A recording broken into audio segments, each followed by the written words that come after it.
যুদ্ধ শেষ, হযরত আলী বাড়িতে আসতেছেন। এর মধ্য দিয়ে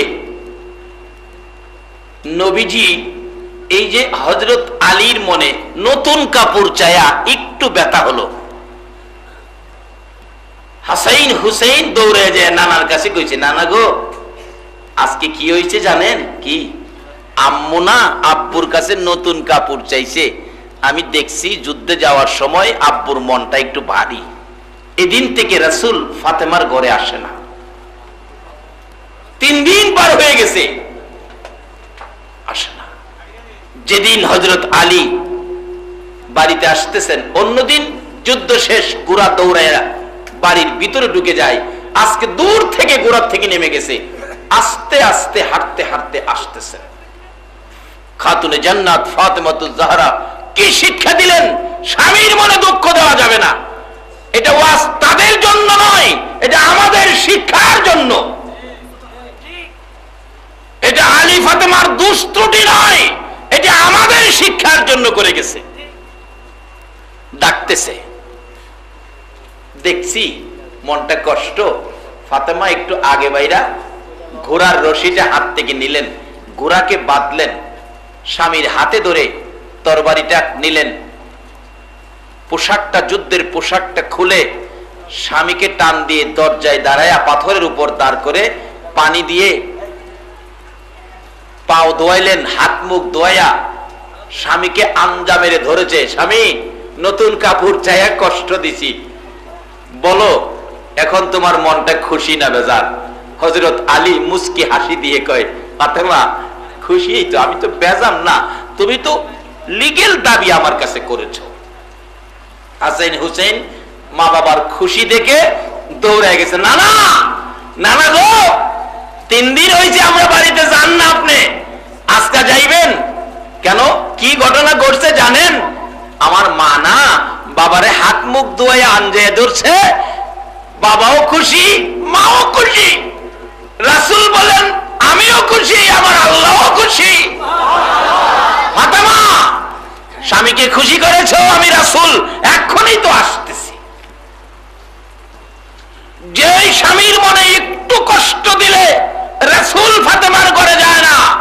ও মা বোনেরা, স্বামী বেতন পায় 5000 টাকা, 5000 টাকার শাড়ি দাবি করে স্বামীর মনে কষ্ট দিও না, রাসূলের সুপারিশ নসিব হবে না। কি জিনিস চাইতে পারো স্বামীর কাছে, চাওয়ার অধিকার আছে। চেয়েছেন মা খাদিজাতুল কুবরা রাদিয়াল্লাহু তাআলা আনহা। বাবারা ভাইয়েরা, আমি কি কথাগুলো বুঝাইতে পারতেছি? আমার নবী বলেন, খাদিজা রে বলো তুমি কি আমার কাছে চাইবা রে খাদিজা? কথা দিলাম যা চাইবা তাই পাইবা। রাসূল আমরা যা চাই তা দেওয়ার ক্ষমতা রাসূলের আছে কিনা? যা চাইবা তাই তুমি পাইবা। খাদিজা কি চাই দেখেন। ও 2 নং মাইলের মাথার মা বোনেরা, নবীর প্রাণ প্রিয় বিবি মা খাদিজা কি চাইলেন দেখেন। প্রথম নাম্বারে চাইলেন, ইয়া রাসূলুল্লাহ একটা দাবি হলো, প্রথম দাবি হলো, নবী গো আমি খাদিজা যদি মৃত্যুবরণ করি, ও মাইলের মাতার মা বোনেরা বলুন আমাদের মা বোনদের মৃত্যু হবে কিনা? বাবারে মৃত্যুর আগে তুমি যা মনে চাই তা করো না, যেই দিকে মনে চাই সেই দিকে চইলো না, নবীর আদর্শের বাইরে চইলো না। আমার আল্লাহ সাবধান করে দিয়েছে, আমানুদখুলু ফিসসিলমি কাফা। ও ইমানদার বিশ্বাসীরা, নারী এবং পুরুষেরা, তোমরা পুরাপুরি ভাবে ইসলামে ঢুকে যাও। মা খাদিজা কি দাবি করেছেন স্বামীর কাছে শুনুন। মা খাদিজা ডাকে, ইয়া রাসূলুল্লাহ প্রথম দাবি হলো, আমি খাদিজা যেদিন মৃত্যুবরণ করব গো, আমারে বাজারের কিনা কাফন আমার গায়ে লাগাবেন না। আপনার কাছে আমার দাবি হলো, আপনি নবীর একটা পাঞ্জাবি মুবারক আমি খাদিজারে কাফন হিসাবে লাগাইয়া দিয়ে। আমার বিশ্বাস রাসূলের পাঞ্জাবি যদি আমার গায়ে থাকে, আল্লাহর ফেরেশতারা আমার সাথে দুর্ব্যবহার করবে না। এরে মা বোনেরা, রাসূলের বিবি যদি সেই পথ খুঁজে নিতে পারে। নবীর পাঞ্জাবি যদি আমার গায়ে থাকে ফেরেশতারা দুর্ব্যবহার করবে না। আজকে আমরা দেশের মা বোনেরা গো, তোমরা সেই কবরের বয়ে জীবনে কি করেছো মাগো? যেই ঘরে তুমি রঙের শাড়ি পরে বউ হইয়া ঢুকছিলা, এই ঘরটার থেকে তোমাকে শুধু কাফন পরাইয়া বিদায় দিবে। সুকেশ ভর্তি তোমার পছন্দের কাপড়, সুকেশ ভর্তি একটা কাপড় তোমাকে কবর নিতে দেওয়া হবে না। শুধু কাফন দিয়ে তোমাকে বিদায় করবে মা। তার আগে তুমি আল্লাহ রাসূল খুশি হয় যেই পথে, তুমি সেই পথে যাও। কারণ রাসূল তো তোমার পক্ষে, আল্লাহ তো তোমার পক্ষে। হযরত আদম আলাইহিস সালামের কাছে বিয়ে দিবেন হযরত হাওয়াকে। আল্লাহ বলেন আদম মহারানা দাও, মহারানা। আল্লাহ হাওয়ার পক্ষে গিয়ে আদমের কাছে মহারানা চাইছে, তোমাদের পক্ষ নিয়েছে আল্লাহ। তোমরা সে আল্লাহর বিধানের বাইরে তোমরা চলতে পারো না। রাসূল বিয়ে দিবেন খাতুনে জান্নাত ফাতেমাতুজ জাহরাকে হযরত আলী রাদিয়াল্লাহু তাআলা আনহুর কাছে। আলীর কাছে মহারানা চাইছে, আলী মহারানা দাও। হযরত আলী বলেন হুজুর আমার কাছে মহারানা দেওয়ার মতো একটা পয়সা নাই। রাসূল বলেন না, মহারানা তোমাকে দিতেই হবে। হুজুর কোত্থেকে দিব? তোমার ঘরে কি আছে বিক্রি করে মহারানা দিতে হবে। মেয়ের পক্ষে গেলেন রাসূল, মেয়ের পক্ষে গেলেন আল্লাহ। এবার আলী বলেন হুজুর আমার ঘরে ডাল তরবারি ব্যতীত আর কিছুই নাই। রাসূল বলেন তোমার ডাল তরবারি বিক্রি করে মহারানা দিতে হবে। মেয়েদের পক্ষে আল্লাহ। আজকে সেই মেয়েরা যদি রাসূলের বিধান না মানে তাদের কপাল মন্দ হবে, তারা জাহান্নামী হয়ে যাবে। হযরত আলী বলেন হুজুর ডাল তরবারি ইসলামের এই যুগে প্রয়োজন, এর চেয়ে বেশি প্রয়োজন মহারানা আদায় করা। ডাল তরবারি বিক্রি করতে গেলে হযরত উসমান গনি রাদিয়াল্লাহু তাআলা, ধনী মানুষ তো, ও ধনীরা তোমাদের ধনগুলি কার জন্য রাখছো? নবীকে খুশি করার জন্য তোমাদের ধন ব্যয় করো। হযরত আলীকে ডাকলেন, আলী তোমার ঢাল তরবারি বিক্রি করবি? ডাল তরবারি আমি উসমান গনি খরিদ করব। ডাল তরবারি খরিদ করে টাকা দিলেন আলীর হাতে। অবশেষে ডাল তরবারি উসমান গনি রাদিয়াল্লাহু তাআলা ইসলামের স্বার্থে আবার হযরত আলীর কাছে ফিরাইয়া দিলেন। নাও।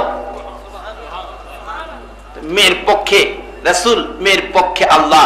শুধু দুনিয়াতে না, হাসরের ময়দানেও বিপদ থেকে বাঁচাবেন মেয়েদেরকে সাধারণ শর্তের উপর। দুনিয়াতেও সাধারণ শর্তের উপর বিপদ থেকে বাঁচাইলেন মেয়েদেরকে। তার বাস্তব হযরত আইয়ুব আলাইহিস সালামের জীবনী। আইয়ুব আলাইহিস সালামের জীবনী খুললে পাওয়া যায় আইয়ুব নবীকে পরীক্ষার জন্য সমস্ত শরীর রোগা হয়ে গেছে, পচা লেগে গেছে, পোকা হয়ে গেছে। গ্রামের লোকজন দুর্গন্ধে থাকতে পারে না, জংলায় ফেলে দিলেন। সকল বিবিগণ আইয়ুব নবীর পক্ষ ছেড়ে দিলেন, একটা বিবি পক্ষ ছাড়ে নাই। বলুন এই বিবির নাম কি? মাশাআল্লাহ জানেন দি আপনারা, নাম কি? এদিকের মানুষ কি ঘুমায় রয়েছেন? নাম কি? রহিমা। রহিমা স্বামীর ভালোবাসা, স্বামীর মহব্বত ছাড়লো না, জংলায় চলে গেছে। স্বামীর সাথে জংলায় থাকে, দুর্গন্ধ রহিমার নাকে লাগে না। পাশে থাইকা স্বামীর খেদমত করে। বাস্তব ঘটনা বলছি, সংক্ষেপ করি। এইদিকে পোকায় আক্রমণ বেশি করলে স্বামী ডাকতেন, আইয়ুব আলাইহিস সালাম ডাকতেন, রহিমা গো আমার ডান দিকে পোকা বেশি আক্রমণ করতেছে, আমার সহ্য হয় না, একটু পোকাগুলি সরায় দাও না। রহিমা কি দিয়ে সরাবেন? স্বামীর নিয়ে আবার কষ্ট হয়। আঙ্গুল দিয়ে সরাইলে চাপ লাগবে, কাঠি দিয়ে সরাইলে ব্যথা পাবে। এই স্বামীর পচা গোস্তের পোকাগুলো সরানোর জন্য রহিমা মুখ থেকে জিহ্বা বাহির করে এই পচা গোস্তের কীড়াগুলো জিহ্বা দিয়ে সরাইতেন। আমার আল্লাহ বলেন রহিমা রে, স্বামীর প্রতি এত ভালোবাসা দিয়েছো, আমি আল্লাহ তোমার প্রতি রাজি খুশি হয়ে গেছি। খুশি হয়ে কি দিলেন রহিমাকে আল্লাহ? বাস্তবে আসুন না, রহিমা মহল্লায় কাজ করে কিছু খাবার নিজের জন্য জোগাড় করে স্বামীর জন্য কিছু নিয়ে আসে। একদিন ইবলিশ শয়তান একবারে এক বিরাট বড় হুজুরের লেবাস মুরব্বী সাইজ ধরে রাস্তায় বসে রয়েছে। রহিমা আসতেছে, ডাকতেছে, রহিমা তুমি তো স্বামীর জন্য বড় দরদি, মাগো তোমার স্বামী এত কষ্ট করে, একটু ওষুধ লাগাইলেই তো গা ভালো হয়ে যায়। রহিমা কয় হুজুর কই পাবো ওষুধ?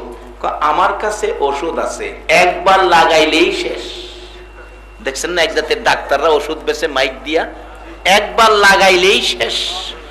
এত ভালো ওষুধ রাস্তায় ঘুরুন লাগে।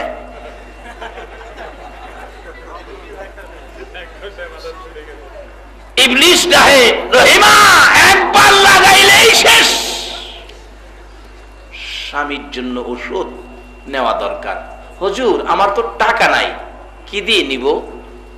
ইবলিস কয়, রহিমা তোমার মাথায় চুল আছে, সুন্দর চুল, চুল কি করবি? তোর স্বামী অসুস্থ, চুলগুলি যদি আমারে কাইটা দেস আমি তোরে ওষুধ দেব। রহিমা কয়, তা তো যুক্তিসঙ্গত, আমি চুল দিয়ে কি করব? স্বামীর ভালোবাসায় মহব্বতে নিজের চুল কাইটা ইবলিসের হাতও দিছে হুজুর মনে করে। খালি বড় হইলেই হুজুর মনে করেন না। চুল কাইটা দিছে, ওষুধ হাতে দিছে, অহন দেহে ইবলিস নাই। রহিমা যাইবার আগেই ইবলিস যায়া আয়ুব নবীর কাছে খবর পৌঁছাইছে, আয়ুব জংলায় বেড়ে থাকো, বিবির খবর রাখো, বিবি জানি কোন অপরাধে ধরাত পড়ছে, চুল কাইতে লাইছে মহল্লার মানুষ। আচ্ছা চুল কি মহল্লার মানুষে কাটছিন? এই শয়তান আছে না? হলো একটু বুঝা হইনা চললেন। মাগো তুমি বেপরদার হইও না, এই শয়তানের সাথে তোমার বন্ধুত্ব কইরো না। বলুন মহিলারা, বেপর্দা হইলে দাম বাড়ে না পর্দায় থাকলে দাম বাড়ে? এটা বাস্তব একটা ঘটনা। আমার এক বন্ধুর কাপড়ের দোকান বসছি, এক মহিলা পর্দা করে কাপড় কিনতে গেছে। মার্কেটে যাবেন, অফিসে যাবেন, চাকরি করবেন, বাজার করবেন, কোনো নিষেধ নাই, পর্দা করে যাবেন, বেপর্দা হয়ে যাবেন না। দোকানদার ডাকতেছে, খালাম্মা বসেন, খালাম্মা বসেন। আর বেপর্দা হয়ে কয়েকজন মহিলা ডাকতেছে, ভাবি আসেন। খালাম্মারে বসাই, ভাবিরে আসায়। আচ্ছা ইজ্জত কি বসাইলে বাড়ে না ঘুরাইলে বাড়ে? হ্যাঁ রে, এদিকে একবার নাই, এদিকে আবার নাই, ওদিকে কাপড়টা দেখেন, এদিকে দেখেন। আর খালাম্মারে বসাইছে, মিথ্যা বললে আল্লাহ শুনতেছে। খালাম্মা বসেন, যাদের ভাবি রাহে এদের অনেকের বিয়া হয়েছে না, আরে ভাবি রাহে মস্কারি করে। আর খালাম্মা পর্দা করে আসাতে খালাম্মা। আচ্ছা খালাম্মার ইজ্জত বেশি না ভাবির ইজ্জত বেশি? খালাম্মা কে হয় বলুন? মাশাআল্লাহ বলুন, কে হয়? মায়ের বোন। কোন মা? যে মায়ের পায়ের নিচে, যে খালার সামনে আপনি চিৎকার দিতে পারেন নাই, নিজের ছেলেটারে কুল থেকে নামায়া আপনারে কুলে নিছেন, সেই খালাম্মা। আর ওখানে সভ্য সমাজ নাম ঘুরাইছে খালাম্মার ডাহে না, ওখান জানি কি ডাহে? আন্টি। আর খালুর জানি কি ডাহে? আঙ্কেল। অথচ আঙ্কেলের ইতিহাস পাইছি ঢাকার হযরত মাওলানা কাফিলউদ্দিন সালেহী সাহেব, কত বড় জ্ঞানী। উনি বললেন আমাদের দেশের সভ্য সমাজ বাইর করছে চাচারে খালুরে আঙ্কেল ডাকতো।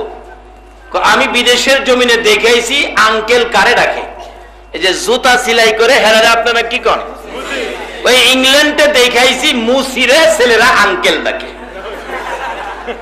আর আমাদের দেশের লোক এটারে বড় উচ্চ ভাষা মনে করে আইনা ফিট করছে, হনে আঙ্কেল ডাকে।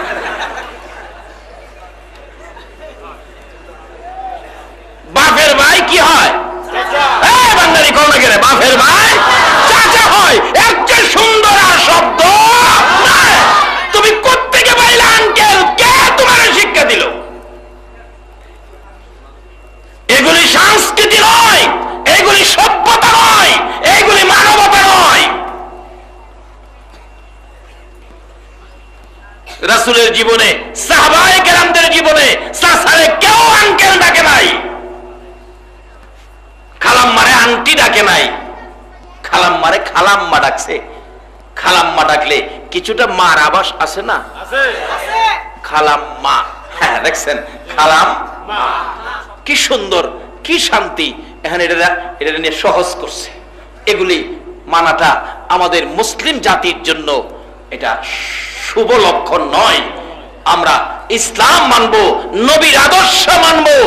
যদি নবীর আদর্শ মানেন, নবী আপনাকে না নিয়ে ফুল সিরাতের ফুল নবী পার হবে না। বাবারা, পর্দা করে যাওয়ার পরে দোকানদার কি ডাকলো? খালাম্মা। বেপর্দা হয়ে গেলে কি ডাকে? আচ্ছা, বাবির সাথে যে আচার আচরণ করা যায়, খালাম্মার সাথে কি সে আচার আচরণ করা যায়? দেখলাম বসাইলো, বসাইয়া জিজ্ঞেস করছে কাপড় কোনটা নিবেন। অল্প লাভে খালাম্মাকে কাপড় দিলেন, আর হেরারে 300 টাকার কাপড় 900 টাকা। আমি জিজ্ঞেলাম কি রে দোস্ত, এই কাপড় হেরারে এই বিডিরে কি দিলে, তার সাথে কি কথা কইস না, এটা দোকানদারি তুই বুঝতে না। তাহলে খালাম্মা হইয়া পর্দা কইরা গিয়া লাভ হইলো না বেপর্দা হইয়া লাভ হইলো? বাস স্ট্যান্ডের খতিব, আমি বাসে ঢাকা যাব, ড্রাইভার সাহেব নিচে বসলাম, পর্দা করে মহিলা বুরকা পরে ড্রাইভারের পাশের সিটে বসা। দেখলাম ড্রাইভার সাহেব কাছে গিয়ে বলতে, খালাম্মা আমি স্টার্টিং এ যাব, আমার একটু জায়গা দেন। আদবের সহিত সুন্দর ভাষায়, খালাম্মা একটু জায়গা দেন। আর যদি বেপর্দা হইতো গাছটা চিপাদা দইরা স্টার্টিং এ যাইতো। এখন কি পর্দায় ভালো হলো না বেপর্দায় ভালো হলো? আজকে আমাদের দেশে মানুষকে শায়েস্তা করার জন্য কত জাতের বাহিনী বানাইছে, এরপরও মানুষ সুধা হয়। আমি বলবো কোন বাহিনী লাগবে না। এদেশের মহিলাদেরকে পর্দায় নেন, আর এদেশের যুবকদেরকে নবীর ভালোবাসা দেন, কোন বাহিনী লাগবে না। দেশ সুন্দর হবে, শান্তি হবে, সোনার বাংলার জমিনের নিচে আমার আল্লাহ সোনার খনি করে দেবে। কিন্তু শর্ত হলো এদেশের যুবকদেরকে নবীর ভালোবাসা শিখান, এদেশের মা বোনদেরকে পর্দায় দেন।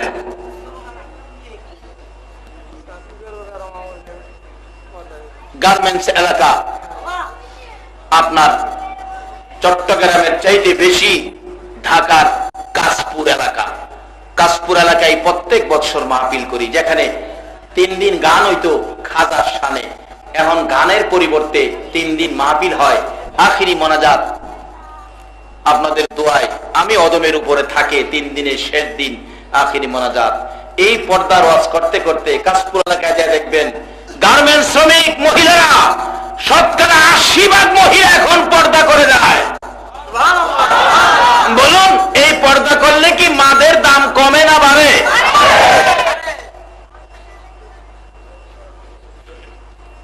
আগে পর্দায় ছিল, একটা মেয়ে বিয়ে করে আনতে ছেলের বাবার খবর হইছে, আর ওখানে যার 5 ছেলে, যে এলাকায় ইমামতি করতাম বেটার 5 ছেলে, হিসাব করে হুজুর কয়টা দিন কষ্ট, 5টা ছেলের বিয়া করাইলে 5 লাখ টাকা তো ইজি। কি 5 লাখ টাকা কি ইজি বলে? ইজি কেমনে ইজি? দেখেন না আপনি সমাজ দেখেন না, হাসান বিয়া হয়, এক একটা ফুলারে বিয়া করামু 1-1 লাখ করে টাকা লমু। আসলে টাকা দেওয়ার সিস্টেম তো রাসূলের পক্ষ থেকে, আল্লাহর পক্ষ থেকে নাই। রাসূল বলছে বিলকুল হারাম। মেয়ের বাবার কাছ থেকে গলার চিপদা 2 টাকা আনছেন, এটা আপনার জন্য হারাম। আর হারাম খাইছেন, এক লোকমা খাবার হারামের খাইছেন, 40 দিন পর্যন্ত আপনার নামাজ পড়লে নামাজ কবুল হয় না। এদেশের লোকেরা এই হারাম কাজে লিপ্ত আছে কিনা বলুন? আসলে এই জন্য দায়ী হবেন মেয়েরা। মা, তুমি যদি পর্দায় থাকতা তাহলে তোমার ইজ্জত কমতো না, তোমার দাম কমতো না। তুমি বেপর্দা হওয়াতে আজকে মহারণা দিত ছেলেদের পক্ষ থেকে, এখন মহারণা দিতে হয় মেয়েদের পক্ষ থেকে। কারণ হলো তুমি বেপর্দা হয়েছো, তোমার ইজ্জত, তোমার দাম কমে গেছে। তোমরা যদি নবীর আদর্শে আসো, পর্দায় আসো, তোমার দাম আবার বাড়বে। তোমাদের পক্ষে আল্লাহ, তোমাদের পক্ষে রাসূল, তোমরা আল্লাহ রাসূল খুশি হবে। এই পর্দার থেকে মাগো, দুনিয়ার কিছুদিনের জিন্দেগির জন্য এই পর্দার থেকে তোমরা দূরে সরে যাও না। একদিন তোমাকেও সাদা কাফন দিয়ে কবরে বিদায় করে দিয়ে আসবে। পর্দার আদর্শ নবীর প্রাণ প্রিয় কলিজার টুকরা মেয়ে খাতুনে জান্নাত ফাতেমাতুজ জাহরার জীবনী। একদিন কোন এক প্রয়োজনে নবীর কাছে গেলেন মা ফাতেমা বুরকা পরে। যাওয়ার পরে ঘরে ঢুকলেন, ডাকলেন, আব্বু এটা প্রয়োজনে আসছি। রাসূল বলেন, ফাতেমা তোমার প্রয়োজনটা পরে বলো, তোমার বুরগার সামনে দিয়ে আঙ্গুলের মাথা ডুববে এই পরিমাণ একটা ছিদ্র দেখা যায়, রাস্তায় কি ছিদ্রটা খোলা ছিল না বন্ধ ছিল?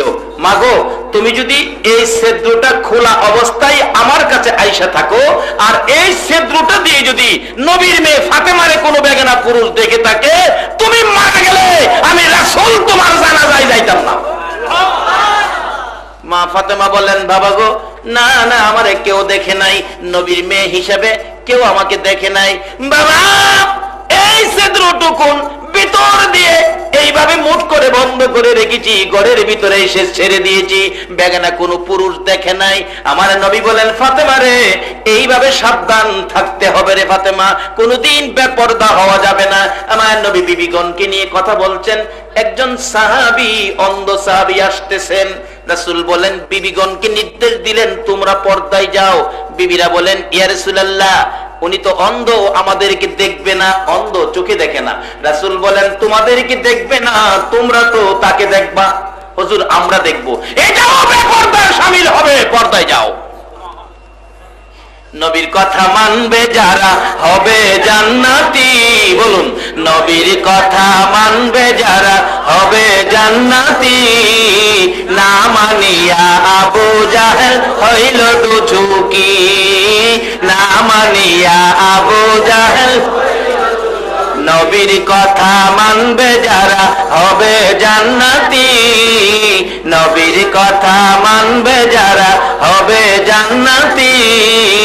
না মানিয়া আবু জাহেল হইল দুচুকি, না মানিয়া আবু জাহেল। আচ্ছা নবীর কথা মাইনা যদি মা বোনেরা পর্দায় থাকে, সন্তান হইলে ভালো হবে না সন্ত্রাসী হবে? ভালো হবে, নামাজি হবে, নেককার হবে। বাস্তব একটা ঘটনা, এক বেচারা তিনটা ছেলের মেজাজ তিন কিসিমের। মা বাবা দুইজন একদিন বসে পরামর্শ করে, কি গো বাচ্চা তিনটা তিন রকম হইল, তুমি মা আমি বাবা, কিন্তু বাচ্চা যে তিন রকম হইল কারণ কি? বাবা কয়, দেখো বাচ্চা তিন রকমের কারণ তো তুমি। মা কইতাছে, কও কি আমি? হ্যাঁ। কেমন? কয় কেমন তোমারে বোঝামু, কালকে ফজরে নামাজের পরে আমি ঘরের সেলিং এর উপর উঠতে বয়ে থাকবো, তুমি দরজাটা বইয়া কানবা, ছেলেরা জিগাইলে খালি একটা কথা কইবা, তোর বাবাই আমারে মারছে। কি হইব কয়টা পরে বুঝবা। মা তো দরজায় বইয়া কানতেছে, বাবা উপর উঠতে বই দিছে। বড় পোলায় জিগায়, মা তুমি কান্দো কি লিগা? তোর বাবা আমারে মারছে। বড় পোলা কয়, মা লজ্জার কথা, বাবা মারছে তুমি আমার কাছে কইলা কেমনে? লজ্জার কথা, বাবা তোমারে মারছে আমার কাছে তুমি বললা কেমনে? বড় ছেলে গেছে গা, মাইজ দাঁড়াইছে, মা তুই কান্দোস, তোর বাবা মারছে। ক হ্যাঁ যেমন সাহসে উঠছে গেছে গা। হ্যাঁ তিন নাম্বারটা আইছে, মা তুই কান্দোস কি লিগা? তোর বাবা আমারে মারছে। হ্যাঁ গেল কই? আয়ো কান্দিস না, আরে বুঝামু। আচ্ছা কি কইছে? তিন পোলা তিন কিসিমের কথা, মা বাবা দুজনে শুনছেনি। গেছে গা তো বাবার নামছে, কি গো কেমন বুঝলা? কই ব্যাপারটা কি? একটা কইল বাবাই মারছে, লজ্জা কারো কাছে কইও না। আরেকটা কইলো হ্যাঁ সাহসে উঠছে, আরেকটা কইলো হ্যাঁ গেছে কই, এটা দি গরম বেশি। ব্যাপারটা কি? বাবা কয়, শোনো ব্যাপারটা তুমি কেমন? কই যে যেই ছেলেটা কইছে মা মারছে, লজ্জা কারো কাছে কইও না, তুমি নতুন বউ হিসাবে এই বাচ্চা যখন পেটে ছিল তুমি বেপরদা হও নাই। নতুন তো, নতুন নতুন হিসাবে তুমি বেপরদা হও নাই, পর্দা অবস্থায় বাচ্চাটারে পেটে রাখছো, এই জন্য তার মধ্যে আদব কায়দা নম্র ভদ্র আছে। মা বাবা মারছে তুমি কারো কাছে কইও না, লজ্জা, এই ব্যবহারটা পাইছো তুমি পর্দায় থাকা অবস্থায় বাচ্চাটা পেটে ছিল। আর কিছুদিন তো হয়েছে পরে এইটা পেটো, তুমি তো কিছু পর্দায় কিছু বেপর্দায় চলাফেরা করছো, এর লেগে এইটা কইছে সাহস বাইরে উঠছে। আর হেইটা যে গরম কি লেগে জানো? এরপরে তো তুমি এই দেশের মাতবরই,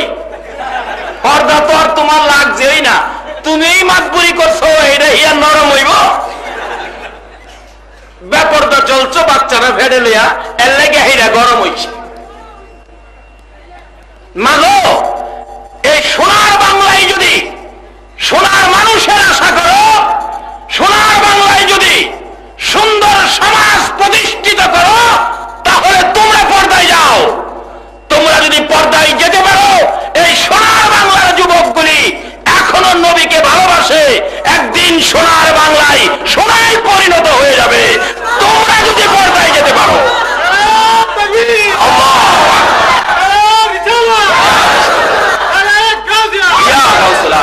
বাবারা, যেই বেপর্দা মহিলারা চলে, এই বেপর্দা পুরুষও চলে না। বলুন, কোন পুরুষ কি হাফ প্যান্ট পরে মার্কেটিং করতে গেছে? অথচ পুরুষ তো হাঁটুর থেকে নিয়ে নাভি পর্যন্ত, যেটা ডাইকা রাখা ফরজ, হাঁটুর থেকে নাভি পর্যন্ত এটুক ডাইকা রেখে চললে তার জন্য গুনাহ হবে না। কিন্তু কোন পুরুষ কি বাজারে এইভাবে হাঁটুর থেকে নাভি পর্যন্ত এটুক কাপড় পরে কি গেছে? আজকে পুরুষ পর্দায় থাকে, কিন্তু মহিলারা পর্দায় নয়। মা, তোমাদের মতো একটা মহিলা 3 জন পুরুষকে জাহান্নামী বানাইতেছো। প্রথমত বানাইতেছো তোমার বাবাকে, যেই বাবা তার মেয়েটাকে পর্দার নির্দেশ দিল না। হাসরের দিন মেয়েটা বলবে বাবার বিরুদ্ধে কমপ্লেন, প্রভু গো, আমি জাহান্নামী হব কেন? বাবা আমাকে কেন পর্দায় থাকার জন্য বলল না? আমার বাবাকে জাহান্নামে দেন। যদি বাবা মারা যায়, বড় ভাই আমার গার্জিয়ান ছিল, বড় ভাই কেন আমাকে পর্দায় যেতে বলল না? বড় ভাইকে জাহান্নামে দেন। বিয়ের পরে স্বামী আমাকে কেন পর্দায় যেতে বলল না? কেন পর্দা করে আমাকে মার্কেটে নিল না? স্বামীকে জাহান্নামে দেন।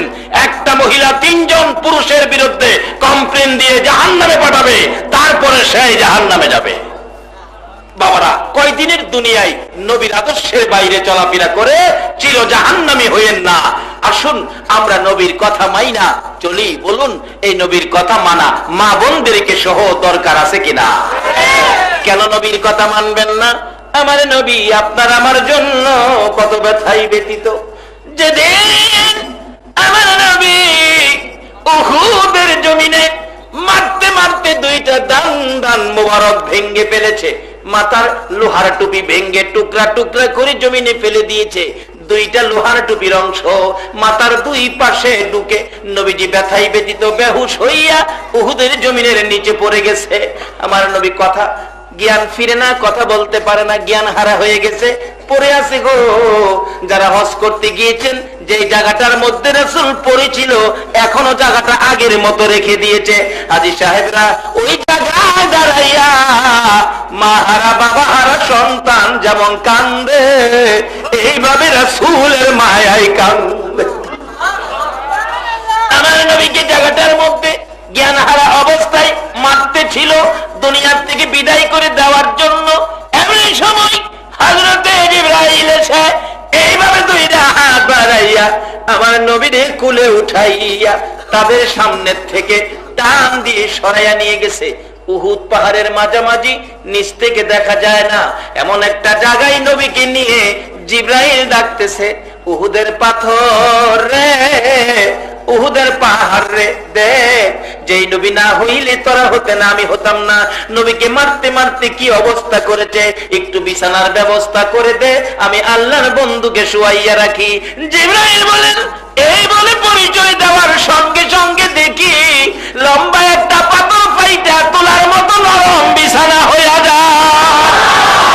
জিবরাইল এই বিছানার মধ্যে আমার আপনার নবীকে শুয়াইয়া মাথার পাশে বসে আছে। নবীজির জ্ঞান ফিরতেছে না।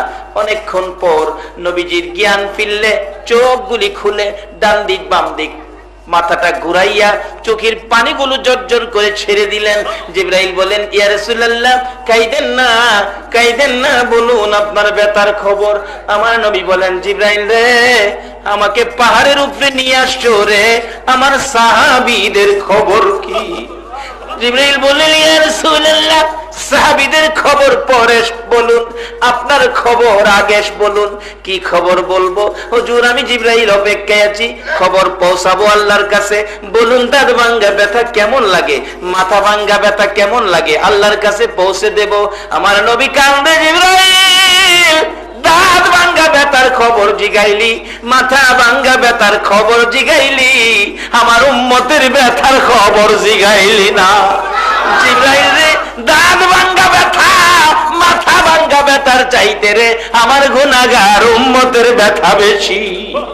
আর এই উম্মতের কান্ডার নবী রহমতের ভান্ডার। বলুন, উম্মতের কান্ডার নবী।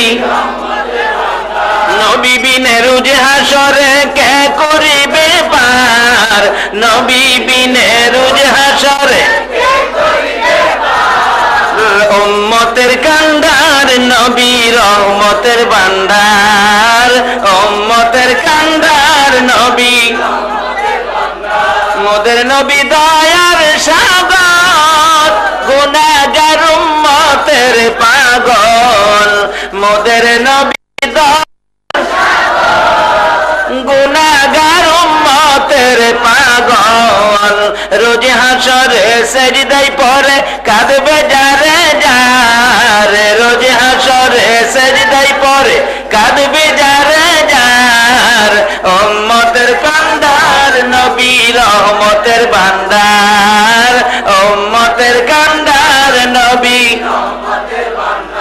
যাইয়া দেখো মদিনাতে কান্দে নবী রওজা পাকে, যাইয়া দেখো মদিনাতে কান্দে নবী রওজা পাকে।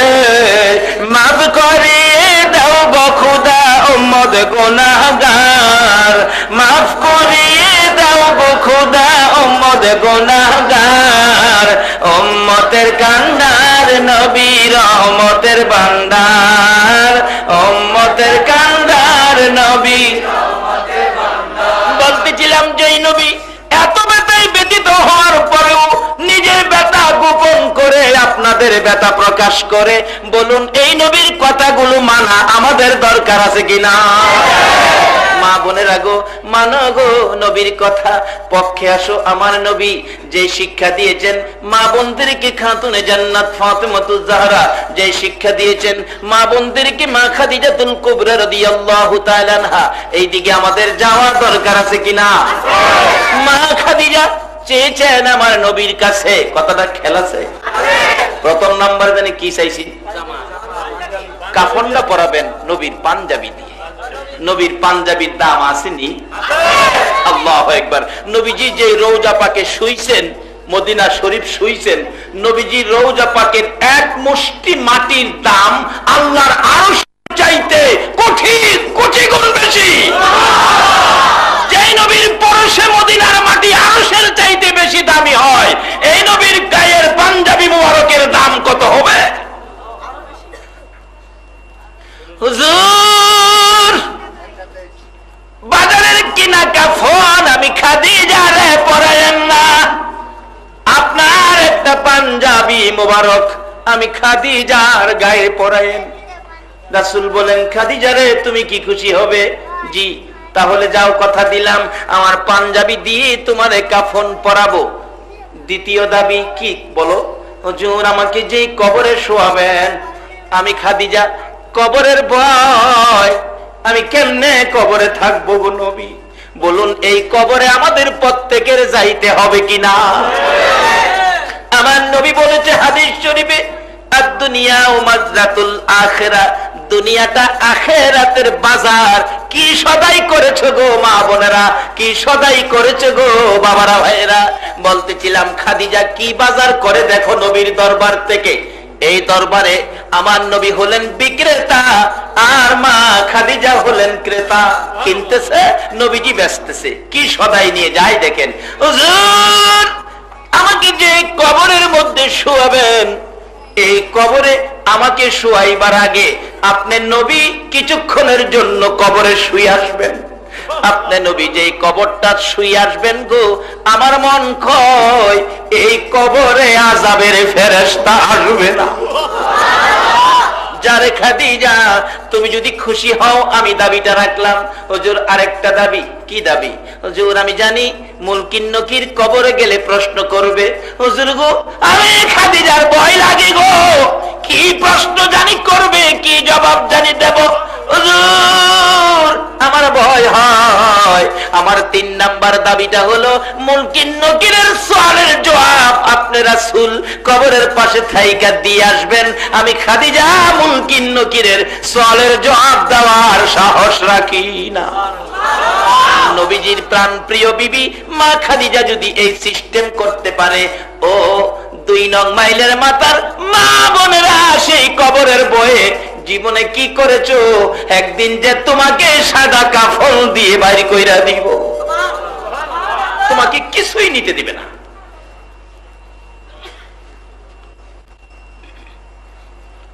রাসূল বলেন খাদিজা তুমি থামো, কান্না বন্ধ করো, যাও তোমার 3টা কথা আমি রাখলাম। তাই রাসূল মেয়েদের পক্ষে গেল কিনা বলুন? কিন্তু মাগো তুমি যদি রাসূলের আদর্শে না যাও তাহলে রাসূল কিন্তু তোমার বিপদে তোমার পাশে আসবে না। হাসরের ময়দানে রাসূল ছাড়া এই বিপদ তরাইয়া নেওয়ার জন্য কোন নেতা নেত্রী কি আপনার পাশে আসতে পারবে? কার কথাই আপনি বেপরদা হলেন? কাকে দেখানোর জন্য আপনি পাগল হয়ে গেলেন? এক বেচারি স্বামী চলে গেছে 3 মাসের জন্য বাইরে, গরিব মানুষ তো, দিন মজুরের স্ত্রী, বেচারি যে পাক করতে গিয়ে 1 মুষ্টি চাউল রাখে, চাউল জমায়া বেশ কিছু চাউল হয়েছে 3 মাসে, চাউল বিক্রি করে জীবনে স্বর্ণ ব্যবহার করে নাই গরিব মানুষ, একটা নাক ফুল বানাইছে, নাক ফুল, মেয়েদের নাক ফুল আছে না, স্বর্ণের একটা নাক ফুল বানায়া বেচারি নাকের মধ্যে লাগায়া বারবার আয়নার সামনে গিয়া দেখে কেমন দেখা যায়, জীবনে পড়ছে না তো, নতুন স্বর্ণের নাক ফুল পেরা বারবার দেখে, আবার নিজেরে নিজে শায়েস্তা করে, এই তুই তোরে দেখতেছস, তোর কাছে তোর সুন্দরের কি দাম আছে? তুই যে নাক ফুল বানাইছস, নাক ফুলটা লাগাইলে যদি তোরে সুন্দর লাগে আর এই সুন্দরটা তোর স্বামীরে দেখাইতে পারস, এই সুন্দর দেখে তোর স্বামী যদি খুশি হয় তাহলে যে তোর সুন্দরের দাম হইব, তুই তোরে দেখলে কি দাম হইব? ও মা বোনেরা, তোমরা এই জগতের চালচলন মানুষকে দেখানোর জন্য নয়, এমন আচার আচরণ তুমি করো যে কার্যকলাপে আল্লাহ আল্লাহ রাসূল তোমার প্রতি খুশি হবে। 3 দাবি আদায় করবেন কথা দিলেন রাসূল। এবার আবার হঠাৎ করে কাঁদতেছেন খাদিজা। আমার নবী বলেন খাদিজা রে, 3টা দাবি করেছো, 3টা দাবি রাখলাম, আবার তুমি কেন এইভাবে কাঁদতেছো, কারণটা কি? খাদিজা চোখের পানিতে জামা কাপড় ভিজে গেছে। হুজুর আর দাবি করব না, এটা দাবি নয়, আমার মনের একটা আশা বাকি রয়েছে। কোন আশায় রে খাদিজা কাঁদতেছো? হুজুর আমি জানি মক্কার মানুষ মৃত্যুবরণ করলে কাফন পরাইয়া বাজারের কিনা সুরমা দিয়ে কাফনের উপরে সাজাইয়া দেয়। হুজুর আমার একটা আশা গো, এটা আমার দাবি নয়, এটা আমার আশা। কি আশা রে খাদিজা? হুজুর আমার কাফনের উপর বাজারের কিনা সুরমা দিয়েন না। কি সুরমা দিব রে খাদিজা? আমার নবীর সামনে বসে বসে মা খাদিজা কান্দে, হুজুর বাজারের কিনা সুরমা দিয়েন না, আমি কিছু সুরমা জোগাড় করে রেখেছি। কোত্থেকে সুরমা জোগাড় করেছো? হুজুর আপনি যখন মক্কা নগর ঘুরে ঘুরে হুজরার ভিতরে ঢুকে রাত্রের বেলা ঘুমের ঘরে ঘুমিয়ে যান, নবী গো আমি আপনার পাও মোবারক থেকে জুতা মোবারক টাইনা টাইনা খুলেছি, জুতা মোবারকের নিচ থেকে কুরাইয়া কুরাইয়া কিছু দুলি বালি আমি রেখে দিয়েছি। হুজুর আমি হিসাব করে দেখেছি বাজারের কিনা সুরমার চাইতে রাসূলের পায়ের জুতা মোবারকের দুলির দাম অনেক বেশি। যে জুতা মোবারকের দুলির জন্য আল্লাহর আরশ পাগল ছিল, লালায়িত ছিল, সেই দুলি মোবারক আমি জোগাড় করে রেখেছি। হুজুর দোহাই দিলাম গো, আমার কাফনের উপর বাজারের কিনা সুরমা দিয়েন না, আপনার পাও মোবারকের জুতা মোবারকের দুলি মোবারক আমার কাফনের উপর ছিটাইয়া দিয়েন। আমার বিশ্বাস বাজারের কিনা সুরমার মেয়াদ শেষ হয়ে যাবে, রাসূলের পাও মোবারকের জুতা মোবারকের দুলি মোবারকের বরকত কোনোদিন শেষ হবে না। আমার নবী বলেন খাদিজা রে যাও যাও, তোমার সবগুলো কথা রাখলাম। খাদিজা একটা রোজগার করেছে কবরে নেওয়ার জন্য, এইভাবে স্বামীর কাছ থেকে দাবি আদায় করেছে। আর মাগো তোমরা তো দাবি করো স্বামীর বেতন 5000, শাড়ি চাইছো 5000-এর স্বামী কি তোমার শাড়ি আনবো না সংসারের বাকি বাজার করব? অবশেষে তোমার দাবি পূরণ করতে গিয়ে স্বামীটা ঘুষ খাইতো না, ঘুষ খাইতে বাধ্য হইছে। তুমি যে স্বামীরে ঘুষ খাওয়া শিখাইছো, তুমিও জাহান্নামী হইলা, তোমার স্বামীকেও তুমি জাহান্নামী বানাইলা। তোমার স্বামী যা রোজগার করে, তোমার জন্য যা রোজগার করে আনতে পারে, এটাই তুমি মাইনা নাও। স্বামীর রোজগারের বাইরে, সাধ্যের বাইরে দাবি দেওয়া স্বামীর কাছে করো না। মা খাদিজা স্বামীর কাছে কি দাবি করেছে? কাফনের কাপড়টা, নবী গো আপনার পাঞ্জাবি। যাই হোক, মৃত্যুর পরে এভাবেই দাফন করা হলো। দাফন করে খাদিজার কবরের পাশে, মক্কার ঘটনা বলছি, নবীজি বসে আছে, সাহাবায়ে কেরাম সব চলে গেছে, রাসূল যায় না। সাহাবীরা বলে, হুজুর আইসে পড়েন জায়গা না, খাদিজার সাথে আমার ওয়াদা ছিল, মুলকিন নকিরের সওয়ালের জবাব আমি রাসূল দেব। বলুন, কবরের ভিতরের জবাব রাসূল উপর থেকে দিতে পারবে কিনা? এই ক্ষমতা কি আমার নবীর আছে? এই নবীর পক্ষে থাকুন, শুধু উপরের থেকে নিচে নয়, বাংলার জমিনের মুলকিন নকিরের সওয়ালের জবাব আমার রাসূল মদিনার থেকে দেওয়ার ক্ষমতা।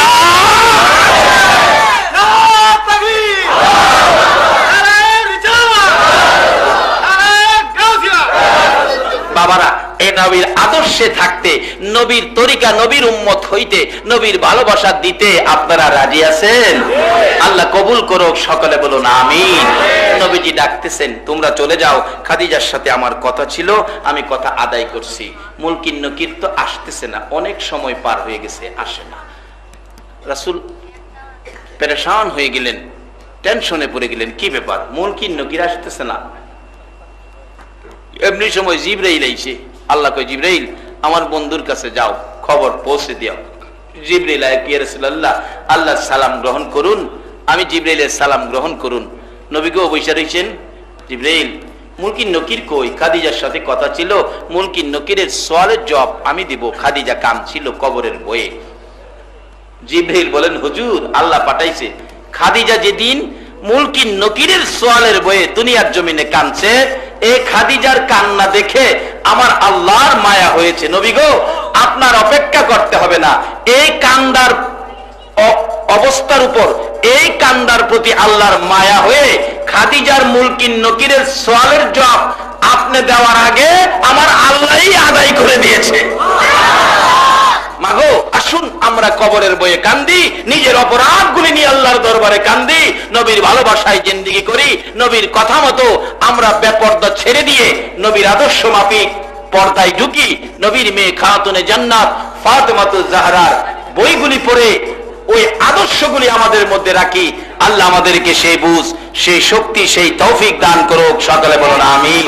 বাবার, আজকের মাহফিলের আয়োজন যিনারা করেছেন, আল্লাহ তাদের আয়োজন কবুল করুক, তাদের জন্য দোয়া করব। তার আগে একটু দুরুদ ও সালাম আমরা মদিনা পাঠাবো।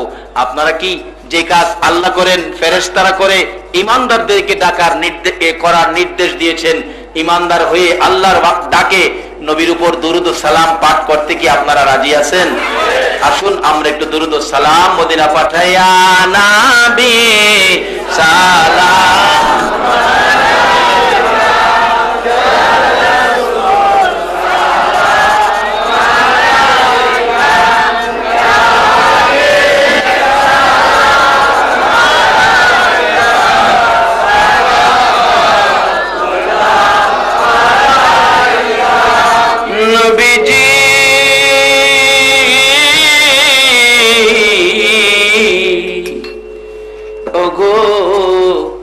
দয়াল নবীজি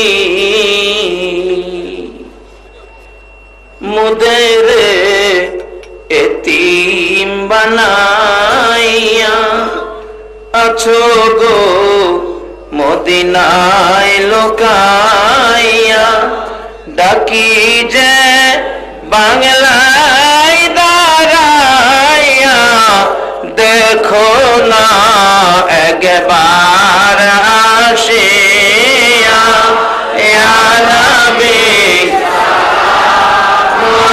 আলাইকা ইয়া রাসূল সালাম আলাইকা ইয়া হাবিব।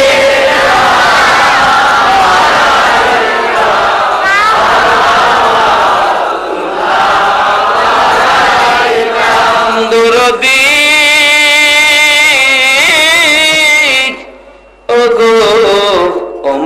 দয়ালের দরদি 63 বছর কাঁদছ তুমি উম্মতি উম্মতি বলিয়া, এখনো কান্দিতে আছো মদিনাতে শুইয়া। মদিনারে ও সুন্দর মদিনা, মদিনার পাহাড় ও পাহাড় রে তুই কত ভাগ্যবান, পাহাড় হইয়া দেখছ আমার দয়াল নবীকে। মদিনার হরিণ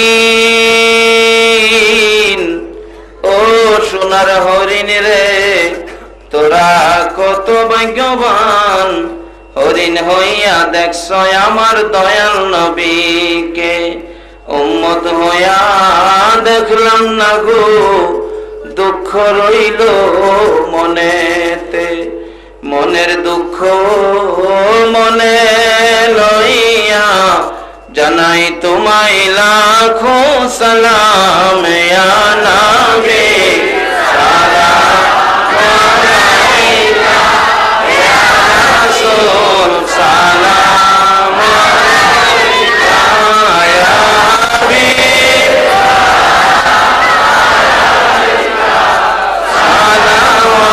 সালাওয়াতুল্লাহ। চাইছেন আপনাদের জন্য দোয়া, যারা চান নাই আপনাদের জন্য দোয়া। বাবারা এত রাত পর্যন্ত কষ্ট করেছেন, আল্লাহ আপনাদেরকে কিছু দিবে, খালি ফেরত দিবে না। প্রথমত আমাদের দাবি ছিল আল্লাহ যেন জীবনের গুনাহগুলি মাফ করে দেয়। জীবনের গুনাহ মাফের জন্য এই কষ্টটা, এটা একটা বাস্তব উসিলা। আর আমাদের শেষ দাবি ছিল নবীজিরে ঘুমের ঘরে স্বপ্নে দেখার। আল্লাহ যেন নবীজিকে আমদিন ঘুমের ঘরে স্বপ্ন দেখাইয়া দেন। আল্লাহুম্মা আমিন, আল্লাহুম্মা আমিন। রব্বানা যালামনা আনফুসানা ওয়া ইল্লাম তাগফির লানা ওয়া তারহামনা লানাকুনান্না মিনাল খাসিরিন। রাব্বিরহামহুমা কামা রাব্বায়ানি সাগীর। রব্বুল আলামিন তোমার আদুরের বান্দা লইয়া রাত্র 2:45 বাইজা গেছে, তোমার বান্দার হাত বাড়াইছে। তোমার আদুরের বান্দার হাতগুলো দেখলে তোমার মায়া লাগেনি। আল্লাহ দুনিয়ায় দেখছি বাচ্চা যখন মার দিকে হাত বাড়ায়, মা হাত টাইনা টাইনা চুমো দেয়, মা টাইনা টাইনা বাচ্চা কোলে নেয় আর বলতে থাকে আমার দিকে হাত বাড়াইছো, আমার মন চায় তোমার কলিজাটা সিরা দিয়া দিতে। বাবার কাছে হাত বাড়াইলে বাবা টাইনা টাইনা কোলে নেয়, পকেট থেকে 500 টাকার নোট বাহির করে দেয়। মা যদি এত মায়া করে গো, বাবা যদি এত আদর করে, সন্তানে হাত বাড়াইলে মা কলিজা সিরা দিতে চায়, বাবা পকেট থেকে 500 টাকার নোট দিয়ে দেয়। রাত্র গভীর, তোমার আদরের বান্দা বান্দিরা তোমার 99 ভাগ মায়ের দুয়ারে হাত বাড়াইছে। আল্লাহ তুমি তোমার বান্দারে কি দিবা গো, কি দিয়া বিদায় করবা গো, কি দিয়া খুশি করবা গো? আর কিছু দাও বা না দাও, এই মাহফিলে আমরা যারা হাত বাড়াইছি আমাদের তামাম জিন্দেগীর গুনাহগুলো ক্ষমা করে দাও। ক্ষমা যে চাইলাম, ক্ষমা করছো নি গো আল্লাহ? ক্ষমা যদি না করো, কবে জানি মৌতের চিঠি লইয়া আজরাইল আইসা যায়, কবে জানি সুন্দর বিছানার থেকে 4 জনে দৌড়ে দৌড়ে টাইনা টাইনা বাহির করবে, উঠানের কিনারে পর্দা টানাবে, উত্তর দিকে মাথা দিয়ে শোয়াবে, নাকে কানে তোলা লাগাইয়া জীবনের শেষ গোসলটা করাবে, সাদা কাফন পরাবে। আল্লাহ আল্লাহ, সাদা কাফন পরাইয়া রে উঠানের মাঝখানে শোয়াইয়া মুরব্বীরা ডাকবে, কে দেখবি রে, আয় জীবনের শেষ দেখা দেখো। আদরের ছোট্ট ছেলেটা দৌড়ায় এসে বাবার মাথার পাশে দাঁড়ায়া একটা চিৎকার মারবে, বাবা আমরা রে এতিম করে কই যাও গো বাবা। বড় মেয়েটা বারিন্দায় দাঁড়ায়া দাঁড়ায়া কাঁদবে, বাবা গো এই বিছানা খালি করে কই রওনা হয়ে যাও। মুরব্বীরা বলবে দেরি করা যাবে না, জানাজার সময় হয়ে গেছে। চারজনে কাঁধে লইয়া যখন বাড়ির থেকে বাহির হবে রে, আর এই বাড়িতে আসা হবে না। ওই দিন আসার আগে আজকের মাহফিলে আমরা যারা হাত বাড়াইছি, আমাদের তামাম জিন্দেগীর গুনাহগুলো ক্ষমা করে দাও আল্লাহ গো। জীবনের গুনাহ ক্ষমার আসার দরখাস্তের পর আরেকটা দরখাস্ত করি, তুমি কিন্তু রাগ হইও না। তুমি যদি রাগ হও গো, তোমার বান্দার মনের দুঃখ কার কাছে কইব? আজকের মাহফিলে যারা রাত্রে পৌনে 2টা পর্যন্ত বসে হাত বাড়াইছে, কি জানি তাদের মনে দুঃখ রে আল্লাহ, কি জানি তাদের মনে ব্যথা গো। কার মনে জানি ব্যথা, হুজুর আমরার মা নাই গো, আমরার মা নাই গো, মা দরদি মা, মা গো দরদি মা, দরদি বাবা কার জানি নাই রে, যেই বাবা মাতার গাম পাতাই পড়তো, সন্তানের রোজগার করে লালন পালন করেছে। বাবা সন্তানের জন্য কত মায়া গো। রাত্রে 12টায় বাড়িতে আইসা যদি দেখছে সন্তানটা বাড়িতে নাই, কই গেল কই গেল কইয়া বাবা দি হারিকেন লইয়া রাস্তায় রাস্তায় দৌড়ছে। কিছু মানুষের বীর দেখলে বাবা ডাক মারছে, আব্দুল মালেক আসুনি, আমি তোমার বাবা হারিকেন লইয়া আইছি। বাবুরে বাবা হারা কে জানি হাত বাড়াইছে রে, এই হারিকেনটা কার জানি জীবনের তরে নিবা গেছে গো আল্লাহ। ওই মায়ের ভাবি কে হাত বাড়াইছো গো, মার কথা কেমনে বুইলা গেছো গো। যে মা সন্তান বাড়িতে না আসা পর্যন্ত রাত্র 2টাও যদি বাজছে, মা দরজাটা খুইলা দাঁড়ায়া থাকতো। ওই বাড়ির দিকে তাকায়া দেখো না, যে দরজা 2টা পর্যন্ত খোলা থাকতো, এই দরজা কার জানি বন্ধ হইয়া গেছে। মারো ভাবি কারা জানি হাত বাড়াইছে গো আল্লাহ। মায়ের জন্য চোখের পানি ছাড়ো না, এই চোখের পানি কার জন্য রাখছো? তোমার মা কত কষ্ট করেছে। যেদিন আমরা দুনিয়াতে আসবো, মা প্রসব ব্যথায় পাগল পাগল হয়ে গেছে। একবার মাটিতে থাপ্পড় মারছে, আবার ঘরের বেড়ার মধ্যে থাপ্পড় মারছে। একবার মা ব্যথায় বিছানায় শুইছে, আবার ঘরের ফ্লোরের মধ্যে মা শুয়ে গেছে, গলা কাটা মুরগির মতো লাফাইয়া লাফাইয়া কাঁদছে। মাঝে মাঝে ডাক মারছে, আমার স্বামী কই গো, আমারে মাফ করে দিও গো, আমি বাঁচবো না। কত কত মা সন্তানের প্রসবের ব্যথায় দুনিয়া ছাড়ছে রে আল্লাহ। মায়ের অভাবী কে জানি হাত বাড়াইছে। মায়ের অভাবীরা কি করে নিজে দেখেছি।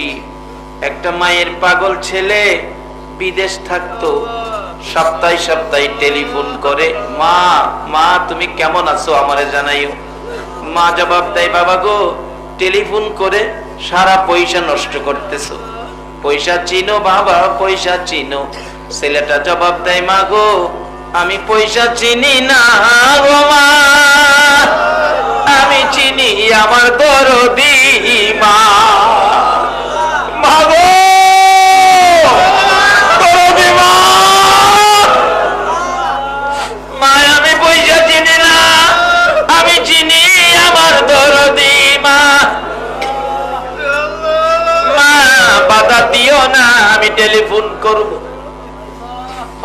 করে মা অসুস্থ হয়ে গেছে। ডাক্তার বলেন আপনার অবস্থা ভালো না, মৃত্যু হয়ে যাবে। মা ছেলের বাবাকে ডাইকা ডাইকা বলতেছে, ও মন্নানের বাবা, আমি বলে বাঁচবো না। ডাক্তার বলছে আমি যদি মরে যাই ছেলেটারে কইলাম মৃত্যুর খবরটা শোনাইও না, যদি মৃত্যুর খবর শোনাও আমার মন কয় আত্মহত্যা করবে। একটা চিঠি লেখা পাঠাও, মন্নান রে আয় তোর মারে দেখা দা। এই চিঠি পাঠাইয়া 2 দিন পর মা দুঃখিনীর মৃত্যু হয়ে গেছে। এলাকার লোকেরা কয় মন্নানের কাছে খবর দিও না, খবর দিলে বিপদ হবে, আসো আমরা দাফন করে ফেলি। দাফন করে ফেলছে রে। এই রাত্রে মন্নান ঘুমের ঘরে স্বপ্নে দেখে মা ডাকতেছে, মন্নান আইলি না রে, মারে দেখলি না, টেলিফোন আর কার কাছে করবি রে বাবা, আমি তোর মা কবরে চলে গেছি। মন্নান ঘুম থেকে উঠে মা মা কইয়া কাঁদতেছে। বন্ধুরা বলেন কি হলো? স্বপ্নে দেখেছি আমার মা মারা গেছে। স্বপ্নে মানুষ কত কিছু দেখে। সকালবেলা টেলিফোন করে খবর নাও। সকালবেলা টেলিফোন করছে, টেলিফোন বাজে রে, মন্নানের টেলিফোন। কে ধরবে রে? নাই নাই গো দরদি মা। বড় ভাই এসে টেলিফোন ধরলে মন্নান জিজ্ঞেস করে, ভাই মার কাছে দাও, মার কাছে দাও।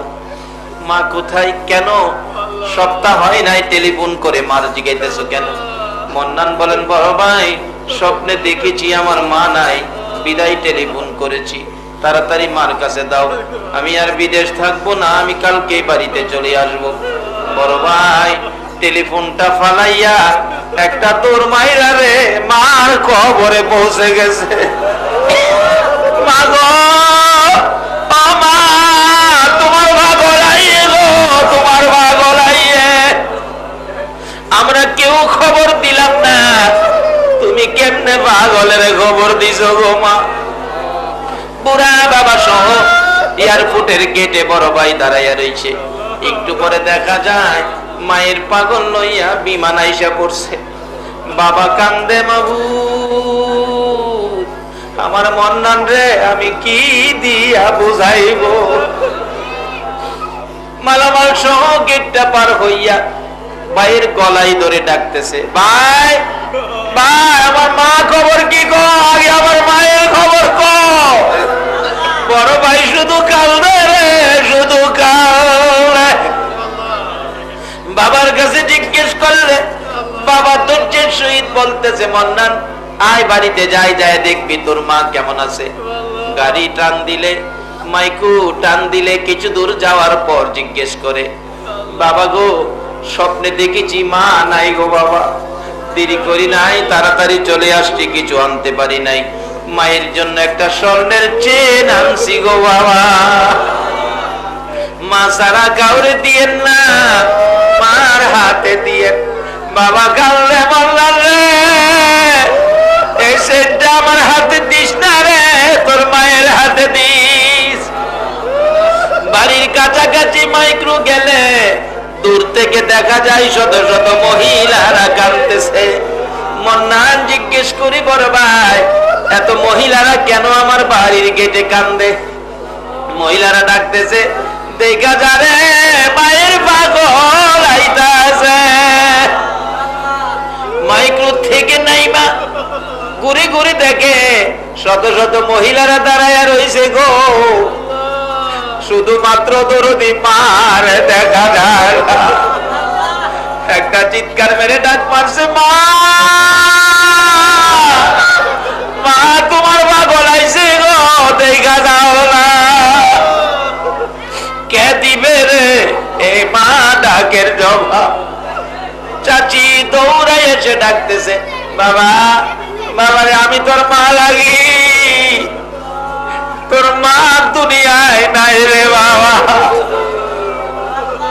এই মায়েরা ভাবি যারা কান্দে রে আল্লাহ, আমি নিজেও মার ভাবি রে আল্লাহ। এই চোখের পানি দেখলে তোমার মায়া লাগেনি? তোমার দয়া লাগেনি। এই মুহূর্তে ওই সকল মা বাবার কবর জান্নাতের বাগান বানাইয়া দাও।